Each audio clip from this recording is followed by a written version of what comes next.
ഒരു കേസ് വന്നിട്ട് പോലും ഞങ്ങൾക്ക് അന്വേഷിക്കാത്തത് എന്തുകൊണ്ടാണ് എന്ന് അദ്ദേഹം ചോദിച്ചു. അതൊക്കെ ചില നമ്മളെ സംബന്ധിച്ച് പറയുകയാണെങ്കിൽ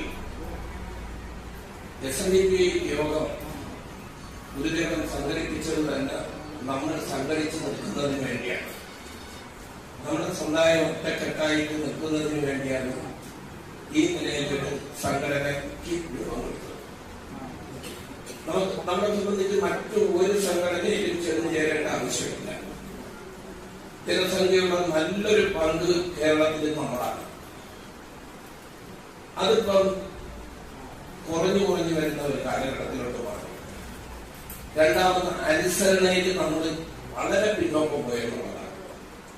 ആര് പറഞ്ഞാലും അനുസരിക്കാത്ത ഒരു സ്വഭാവം നമ്മളിൽ വന്ന് ചേർന്നു എന്നുള്ളതാണ്. അപ്പൊ അങ്ങനെയൊക്കെ ഒരു കാലഘട്ടത്തിൽ കൂടെ കടന്നു പോകുക.